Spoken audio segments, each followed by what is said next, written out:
우리 하나님의 집으로 오신 여러분들을 주의 이름으로 사랑하고 축복합니다. 오늘도 예배 중에 놀라우신 좋은 일들이 우리의 삶과 또 우리의 생활 속에 넘칠 줄 믿습니다. 다시 한번 인사합시다. 오늘 좋은 일이 일어납니다. 아멘, 아멘. 한 번 더 할까요? 한번 믿음으로 서로 인사합시다. 믿음과 순종으로 도약하세요. 아멘. 네, 오늘 말씀은 창세기 37장 되겠습니다.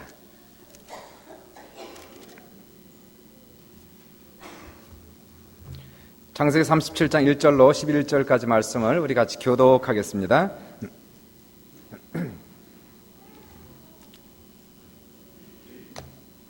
(37장) 1절로 11절.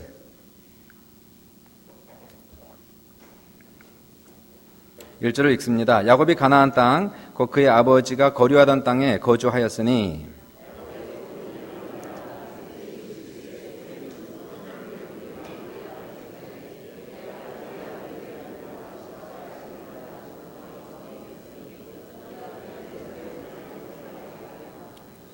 요셉은 노년에 얻은 아들이므로 이스라엘이 여러 아들들보다 그를 더 사랑하므로 그를 위하여 채색 옷을 지었더니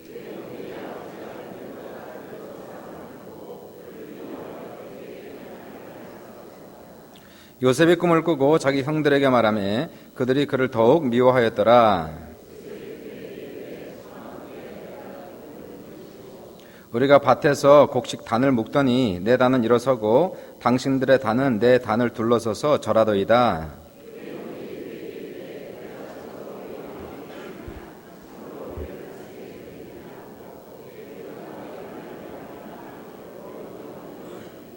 요셉이 다시 꿈을 꾸고 그의 형들에게 말하여 이르되 내가 또 꿈을 꾼즉 해와 달과 11별이 내게 절하더이다 하니라.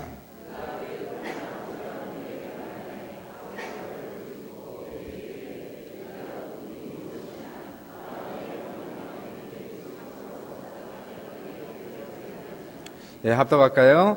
그의 형들은 시기하되 그의 아버지는 그 말을 간직해 두었더라. 아멘. 오늘은 믿음과 순종의 사람 6번째로서 요셉에 대한 말씀을 전하고자 합니다. 성경에서는 참 성공한 사람들 꽤 많이 있는데요. 그 중에 가장 크게 성공한 사람 중에 하나가 요셉이라는 인물이 되겠습니다. 요셉은 17살에 애굽으로, 요즘 말로 하면 미국 같은 나라죠. 이곳으로 종으로 팔려갔다가 13년 만에, 그래서 젊은 나이 30세에 그 나라의 총리가 되는 이 기적적인 삶을 일궈낸 사람이 요셉이라는 사람이 됩니다. 근데 성경을 잘 읽어보시면은요, 이 요셉이라는 사람이 그렇게 큰 인물이 될 만한 사람이 아닙니다. 그럴 만한 조건이 전혀 안 돼 있고, 그럴 만한 인격도 갖추지 않은 이러한 사람이 요셉이라는 청년이었는데, 어떻게 이 사람이 13년 만에 애굽의 총리가 되었는지 기적 중에 기적이라는 겁니다. 성경을 오늘 잘 보시면 1절부터 4절까지 보시니까 요셉이라는 사람은 아버지 야곱의 편애를 받으면서 자란 철없는 그런 아이에 불과했습니다. 아버지의 사랑을 받으면서 고생이 뭔지 전혀 모르고 자란 아이였고요. 그러다 보니까 인간관계에서 사회성이 많이 떨어지는 이러한 청소년이었습니다. 오늘 성경을 보니까 이렇게 나오죠. 2절 보시니까 요셉이 17세 소년으로서 그 형들과 함께 양을 칠 때에 그의 아버지의 아내들 비라와 실바의 아들들과 더불어 함께 있었더니 그가 그들의 잘못을 아버지께 말하더라. 잘한 겁니까? 고자질했는데요. 이 영 아닙니다. 한번 더 나아가서 보세요. 요셉은 노년에 얻은 아들이므로 이스라엘이 여러 아들들보다 그를 더 사랑하므로 그를 위하여 채색 옷을 지었더니 그의 형들이 아버지가 형들보다 그를 더 사랑함을 보고 그를 미워하여 그에게 편안하게 말할 수 없었더라. 이 편애입니다. 이 아버지 야곱에게는 그 아내가 4명이 있었어요. 그 당시에는 이제 일부 다처제였으니까요. 전혀 문제가 없었습니다. 그래서 이 야곱이 가졌던 아내는 첫 번째 둔 아내가 라헬과 레아라고 하는 자매입니다. 이 두 자매가 야곱의 첫째 아내가 되었고요. 그리고 나서 둘째 아내로 두는 것이 라헬과 레아의 두 여종 비라와 실바를 둘째 아내로 두면서 4명의 아내를 이렇게 두었어요. 그 요셉이라는 사람은 야곱이 가장 사랑하는 4명 중에서 가장 사랑하는 아내 라헬의 두 아들 중에 하나가 요셉이 되는 겁니다. 이 야곱은 4명의 아내들 중에서 특별히 라헬을 용모가 뛰어나기 때문에 아주 이뻐했고 사랑을 했고요. 그리고 나머지 3명과는 별로 잠자리도 같이 하지 않는 이러한 관계를 가졌어요.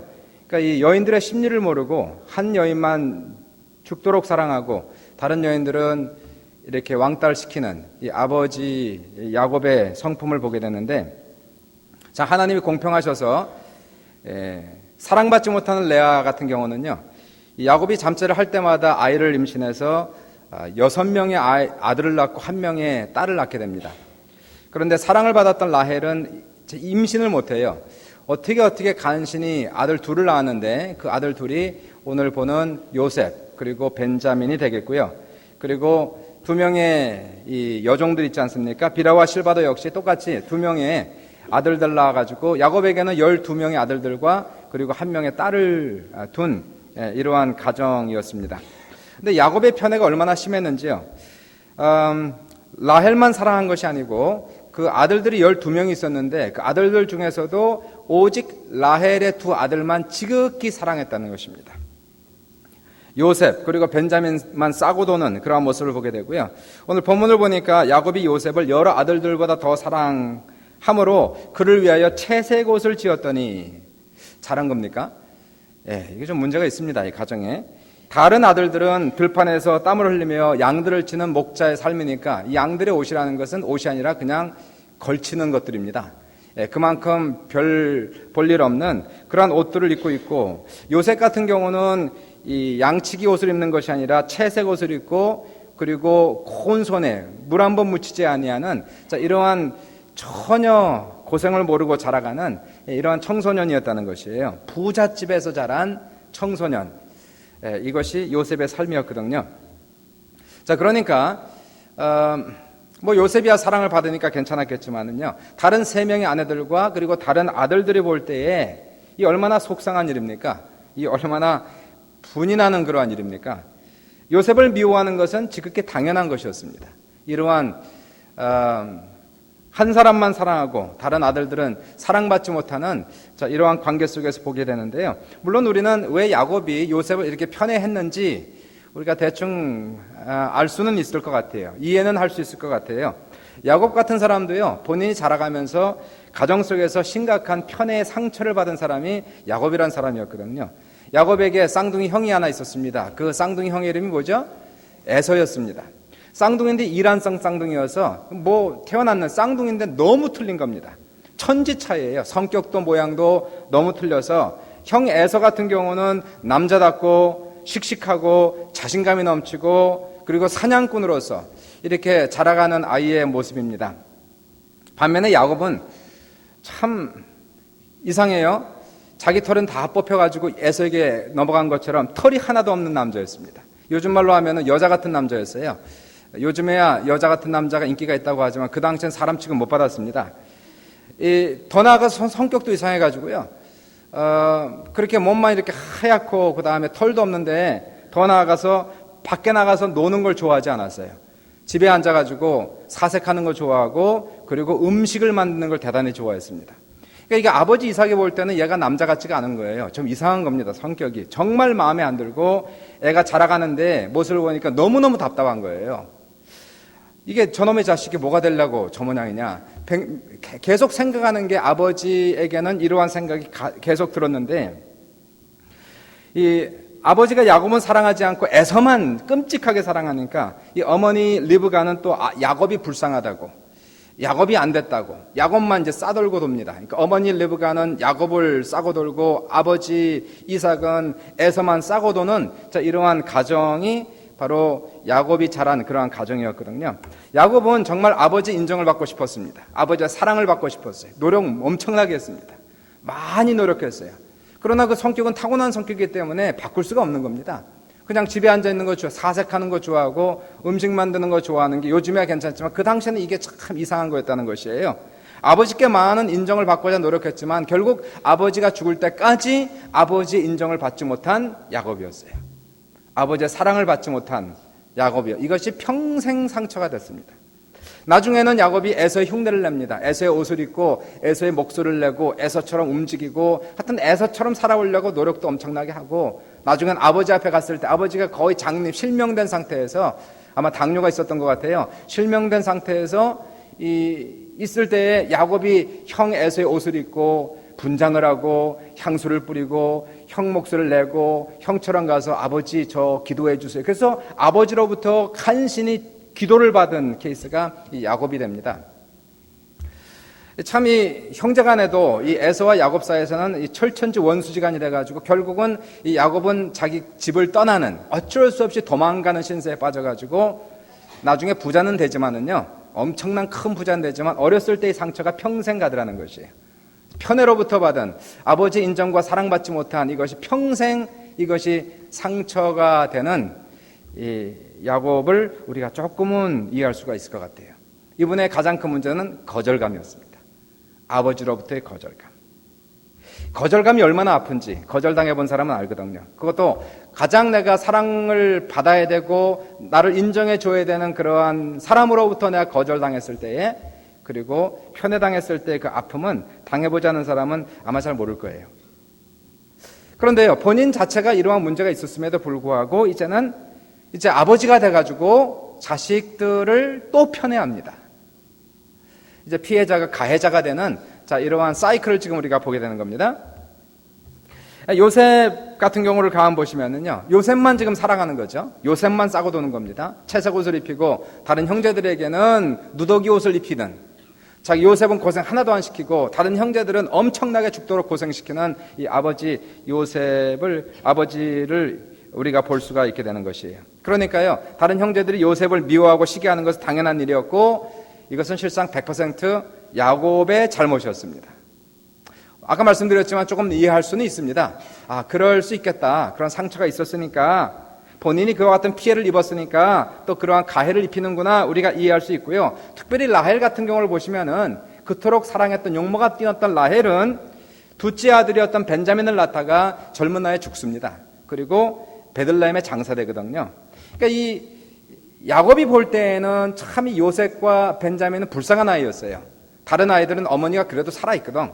근데 요셉과 벤자민은 엄마가 죽었거든요. 그러니까 이 야곱 같은 경우는 라헬을 사랑한 데다가 더더욱이 지금 엄마가 죽은 상태에서 불쌍한 겁니다. 안 된 거예요. 그러니까 이 야곱은 요셉을 그리고 벤자민을 계속 보호하는 입장에서 싸고 도는 그런 편애하는 모습을 보게 됩니다. 객관적인 차원에서 충분히 이해할 수 있는데요. 그러나 막상 그 형제들은 이 왕따를 당하는 아버지 인정을 받지 못하는 그 형제들은 객관적으로 이해하지 않습니다. 그것은 그냥 가슴으로 상처로 지금 남고 있는 거예요. 그리고 자기의 동생 이 요셉을 엄청나게 미워합니다. 엄청나게 시기 질투하는 그런 모습을 보게 되죠. 우리 가정이 건강하려면은 자녀를 편애하면 안 됩니다. 똑같이 사랑해야 되는 거죠. 아들이라고 더 사랑하지 말고 딸들이라고 더 이뻐하지 말아야 이 가정이 더욱더 건강할 수 있고 아이들에게 상처가 되지 않을 겁니다. 부모들이 보통 얘기하는 게 우리는 애들 똑같이 사랑한다는 말이 있습니다. 보통 거짓말인데요. 똑같은데도 한 명이 특별히 마음이 정감이 더 가는 자녀들이 있다고 그래요. 그럴 때는 어떻게 할까요? 마음이 끌리는 걸 어떻게? 나를 좀 더 닮은 걸 어떻게? 그런 게 있잖아요.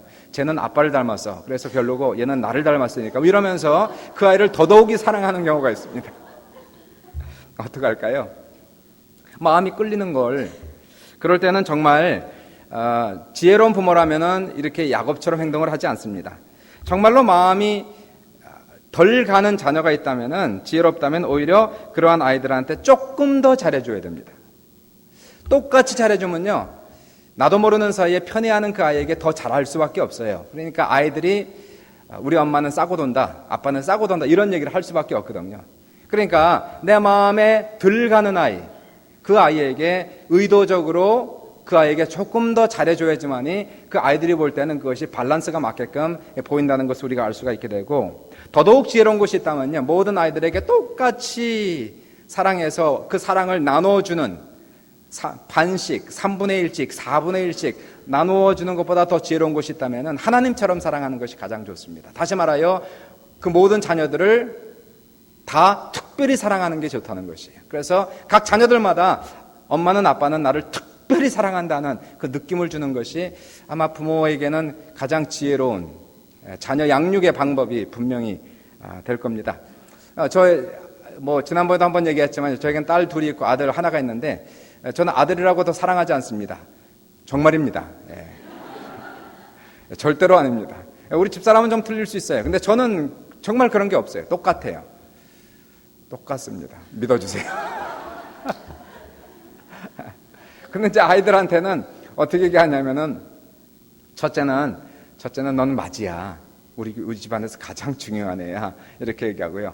막내는 너는 유일한 아들이야. only son. 이렇게 얘기하고요.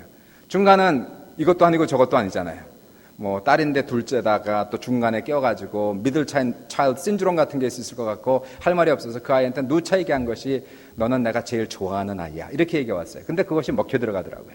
아이들한테는 나름대로 자기의 위치가 있는 겁니다. 하나는 마주로, 하나는 유일한 아들로, 하나는 가장 사랑받는 아이로 착각하며 살아가는 우리 아이들. 네, 우리 집안이 좀 그렇습니다. 그렇게 해야 되는데 야곱은 그렇게 하지 못했거든요. 그러니까 이 요셉에게 물론 당연히 마음이 가지. 내가 가장 사랑하는 아내의 아들이고 더 나아가서 그 아내가 죽었잖아요. 그러니까 마음이 안쓰러우니까 더 사랑할 수밖에 없지만 그것을 그렇게 보이도록 채색 옷을 입혀가면서 고생 하나도 하지 않고 남들은 죽도록 고생하게 하는 이것은 이해는 할 수 있지만 참 지혜롭지 못한 야곱의 자녀 양육 방법이었다는 것을 보게 되고요. 이제 한번 그 요셉으로 넘어오시면 요셉은 이와 같은 편애를 받으면서 특별한 아버지의 사랑을 받으면서 잘 자랐으면 좋은데 이러한 편애를 받는 자녀들은 일반적으로 성격이 망가집니다. 요셉이 딱 그 케이스거든요.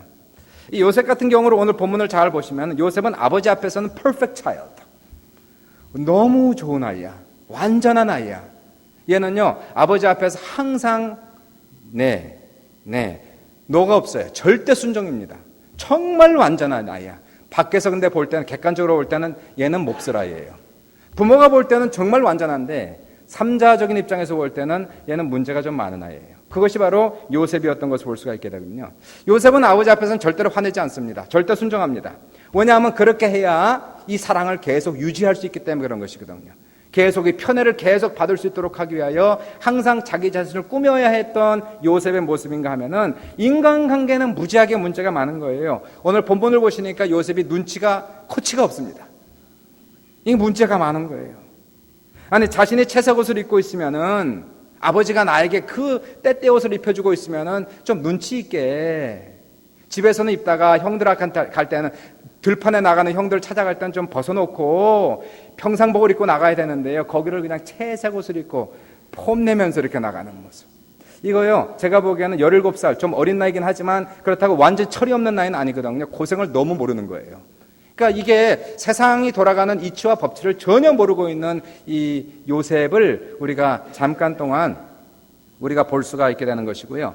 더 나아가서 이 형제들 양치다가 무슨 실수도 하고 양이 도망가기도 하고 게을리기도 하고 양이 잡혀먹기도 하고 그러면은 쪼르륵 달려가가지고 자기 아버지 야곱에게 그대로 고자질하는 이 고자질쟁이.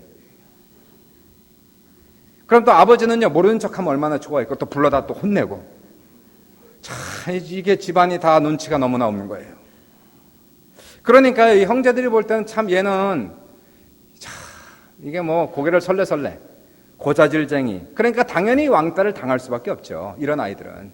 그러니까 왕따를 지금 당하고 있는 요셉을 우리가 볼 수 있는데요. 물론 형들이 나중에 이 요셉을 팔아먹는데 이러한 행동은 진짜 잘못된 행동입니다. 그러나 어떤 면에 있어서는 반은 책임이 야곱에게 있었고 요셉에게 있었다는 사실을 우리가 절대로 간과는 할 수가 없습니다. 이런 사람들, 요셉 같은 사람은 직장생활 망가집니다. 절대로 직장생활 못해요. 상사에 가서는 이러다가 동료, 아랫사람들 고자질하고 이거요 직장생활 절대로 못하고요. 군대생활 왕따당하고요. 교회생활 못하고요. 이거 사회생활 전혀 못하는 엔티소셜. 좀 사회적인 문제가 좀 심각한 좀 정신적 상담을 꼭 받아야 되는 이게 바로 요셉이에요. 비밀을 좀 지켜주고 잘못을 덮어준 사람이 되고 그럼 인정받고 어디를 가든지 인정받고 사랑받는데 이 사람은 아니었다는 거예요. 그런데 이게 17세거든요. 어떻게 이런 사람이 이러한 완전히 망가진 인격의 소유자가 13년 만에 젊은 나이 30세에 미국이라는 큰 대국, 당시에 애굽, 이집트의 총리가 되고 하나님께 쓰임받는 일꾼이 되었을까 하는 것이 미스테리입니다. 과연 어떻게 요셉은 본인이 자라가면서 가졌던 이 습성, 습관, 인격, 이러한 것들을 극복하고 위대한 사람이 되었을 수 있을까? 이 비결은 무엇일까 하는 것이 오늘 본문에서 나오는 그 해답을 지금 얘기하고 있는 겁니다. 어떻게 이길까요? 본인이 가지고 있는 과거로부터 내려온, 부모로부터 물려받은, 어찌 보면 도저히 바꿀 수 없을 것 같은 그러한 잘못된 인격과 성격을 뜯어고치고 그리고 위대한 사람이 될 수 있었던 가장 중요한 비결은 무엇이었을까? 그것이 바로 오늘 5절부터 11절에 나오는 요셉의 꿈과 비전이었습니다. 본문을 잘 보시니까 이분이 17세가 되었을 때에 이상한 꿈을 2번 꾸는데요. 첫 번째 꿈은 7절에 보시니까 이 요셉이 자기 형에게 이렇게 얘기합니다. 형들, 우리가 밭에서 곡식단을 묶었거든. 근데 내 단이 벌떡 일어나더라고. 그리고 형들의 단은 내 뒤에 둘러서 갖고 나한테 절하더라고. 이런 거 얘기해야 될까요? 말아야 될까요? 이런 거 얘기하면 안 됩니다. 혼자 생각하고 기도할 일이지. 그러니까 8절에서 그의 형들이 그에게 이르되 네가 참으로 우리의 왕이 되겠느냐? 참으로 우리를 다스리게 되겠느냐? 화낼 수밖에 없는 거예요. 두 번째 꿈을 꿔요. 요번엔 꿈을 꿨는데 형들한테 또 갑니다. 형들 요번엔 또 꿈 꿨는데 요번에는 해와 달과 11개 별들이 나한테 절하더라고. 한 번으로도 안 됩니다. 두 번째 지금 이러한 실수를 하고 있어요. 그러니까 요번에 형들이 아버지 야곱에 가서 이 얘기를 하니까 나중엔 아버지가 10절에 보시니까 이 아들을 불러갖고 혼을 냅니다. 네가 꾼 꿈이 뭐냐? 나와 내 어머니와 내 형들이 참으로 가서 땅에 엎드려 내게 절하겠느냐? 그러나 아버지는 그 꿈을 자기의 마음에 두었더라. 이렇게 성경은 4절까지 이 뒷부분을 보시면은 뒤에 나오는 것을 우리가 볼 수가 있게 돼요. 11절에. 그러나 놀랍게도 보시면은요, 철없어요. 인격이 안 됐어요. 사회성이 전혀 없어요. 고자질쟁이에요. 자, 이러한 사람들이 송두리째 뒤집어져 가지고 애굽의 총리가 되고 또 너끈히 그 일을 감당할 수 있었던 사람이 되었던 것은 바로 요셉의 불타는 꿈이었어요. 불타는 소원이었어요. 나폴레옹이 이렇게 얘기합니다. 이 세상은 꿈과 환상을 가진 사람들에 의하여 만들어진다. 한국은 지금도 계속해서 독도 영토 문제로 일본과 끊임없이 신경전을 벌이고 있고 심리전을 피고 있으며 정치 싸움을 벌이고 있는 것을 우리가 잘 알고 있습니다. 일본이 2005년도에요. 독도를 자국 영토로 표기를 하고 역사를 왜곡시킨 사건은 너무나 잘 압니다. 그리고 침략전쟁의 상징인 야스쿠니 신사 참배를 했지 않습니까? 그러면서 이 사건이 아주 심각해지기 시작했어요. 그래서 이미 돌아가신 이 노무현 전 대통령은 2006년도에 대국민 담화를 통해서 이렇게 연설을 시작하죠. 국민 여러분, 독도는 우리 땅입니다. 이렇게 시작을 했어요.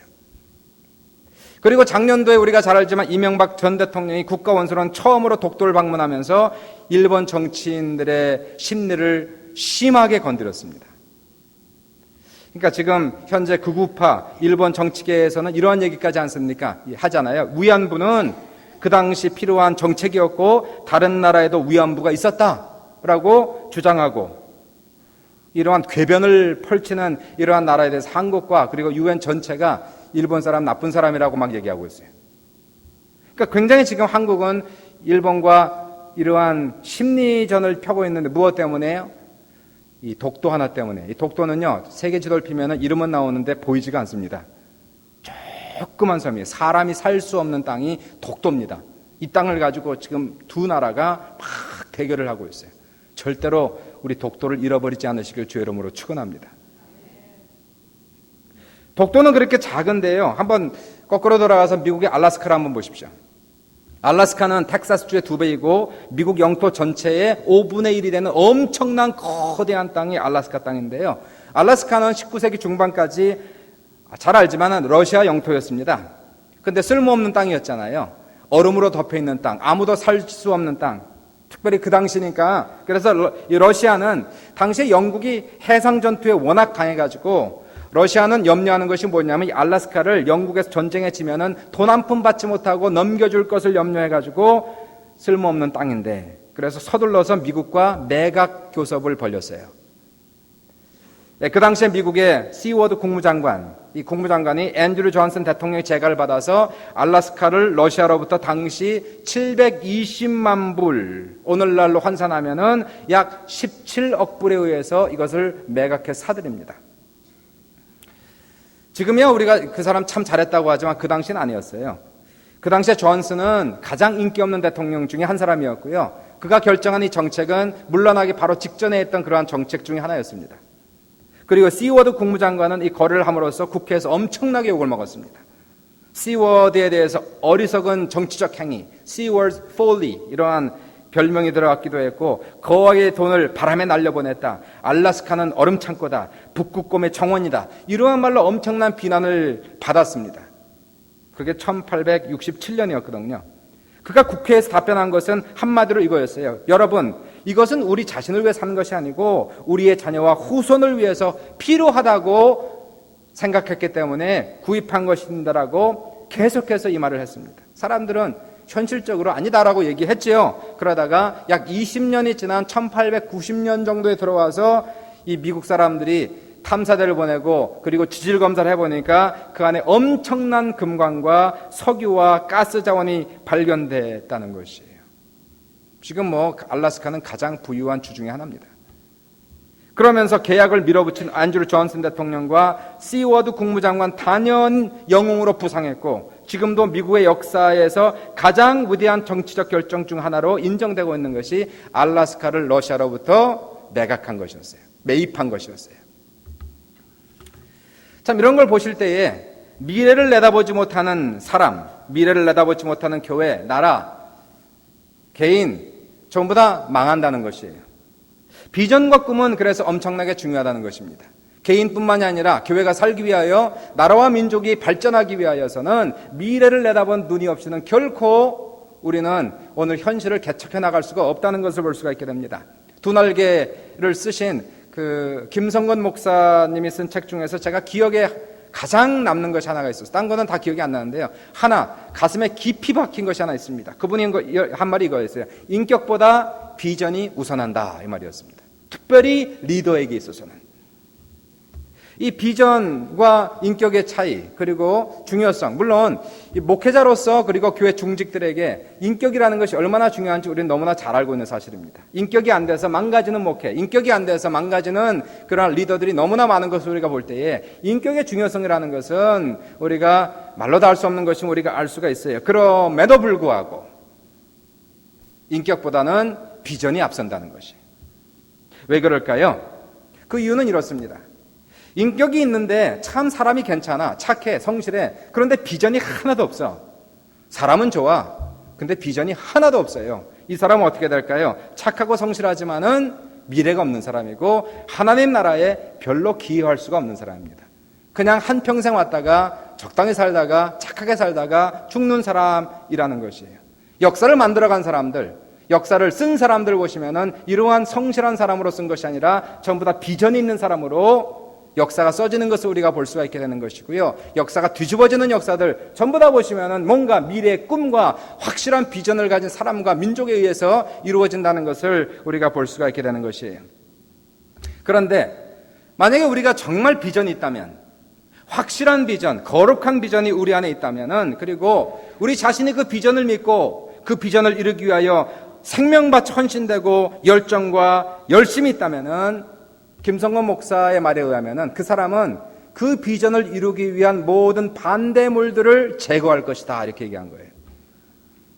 쉽게 얘기하면은요, 1등을 하겠다는 불타는 비전을 가지고 있는 학생들이 있다면은 놀고 싶어도 안 놀겠지. 공부하겠죠. 1등 하고 싶어. 놀 거 다 놀고. 이거는 비전이 아닙니다. 만약에 50대일지라도 30대의 자태를 가지고자 하는 열망이 있는 연이 있다면은 먹고 싶은 거 안 먹을 것이고요. 운동에 전념해가지고 아주 정말 멋있는 그런 모습을 가질 거예요. 어디서 오는 겁니까? 전부 다 비전에서 오고 있는 거예요. 전부 다 삶의 목표에 서고 있는 것을 우리가 볼 수가 있게 됩니다. 마찬가지로 정말 하나님에 대한 원대한 꿈과 소원이 있다면, 거룩한 계획이 우리 안에 있다면은, 그 꿈을 이루기 위하여 만약에 나의 성격과 인격이 방해가 되고 있다면은 바로 그 사람은 무슨 수를 써서라도 그 인격을 뜯어 고쳐서 그 비전을 이루고야 만다는 것입니다. 믿으시면 아멘 합시다. 아멘이 너무 없어요. 믿으시면 아멘 합시다. 비전과 야망은 차이가 있습니다. 비전 앤 앰비션, 그건 둘 다 틀린 거예요. 야망이라는 것은 자신의 생각에서 나오는 것이고 자신을 위한 것이기 때문에 하나님의 뜻에 합하면 이루어지지만 하나님의 뜻에 합당하지 아니하면 이루어지지 않을 수도 있는 것이 본인의 야망인가 하면은, 비전이라는 것은 하나님을 위하여 하나님으로부터 내려온 거룩한 열망이기 때문에 내가 그 비전에 믿음으로 동참하고 헌신하면은 하나님의 능력과 도우심으로 반드시 이루어지는 것이 비전이라는 것입니다. 우리 교회가 지난 중가에 2주 전에 제가 말씀드린 것이, 우리 교회가 이제 비전 2020의 기치를 높이 세우고 지금 나가고 있어요.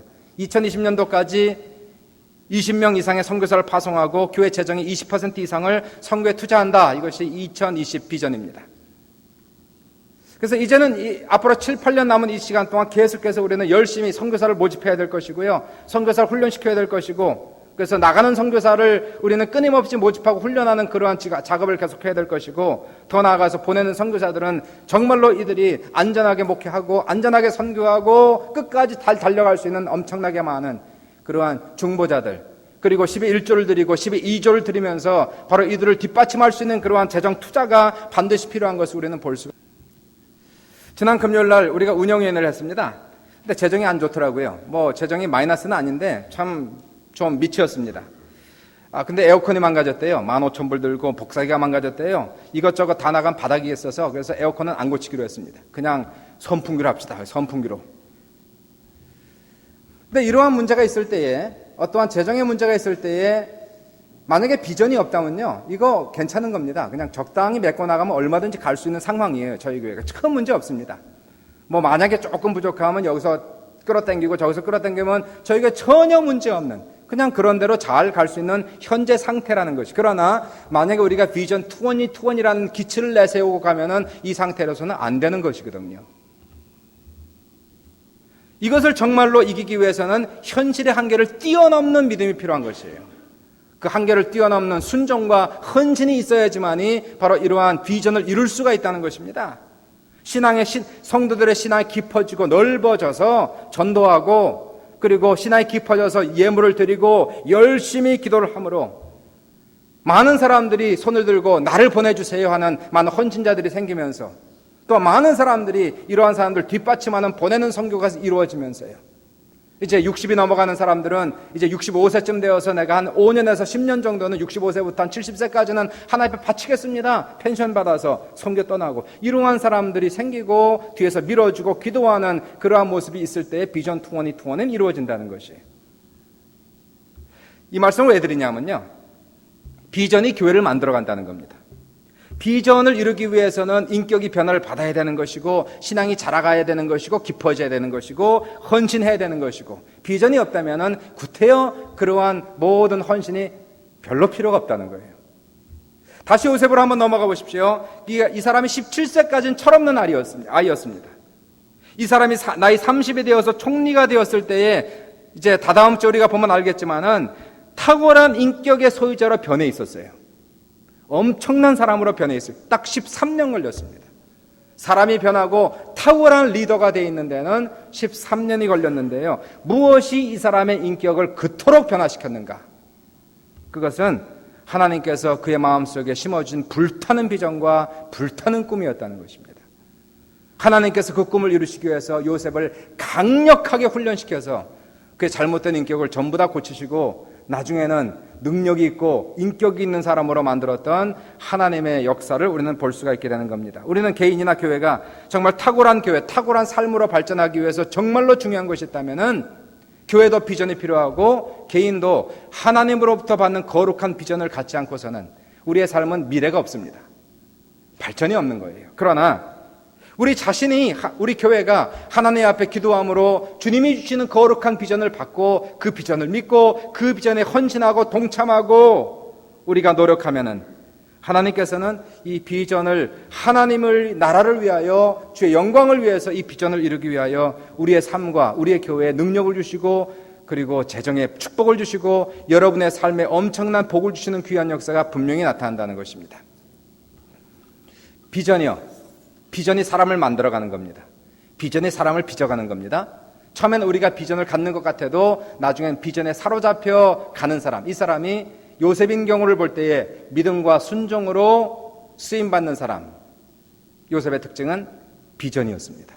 우리 모두에게, 우리 교회에 이 비전이 차고 넘치는 불타는 비전 앞에 우리의 삶을 헌신할 수 있는 귀한 모든 성도들 다 되시기를 주님의 이름으로 축원합니다. 기도하겠습니다.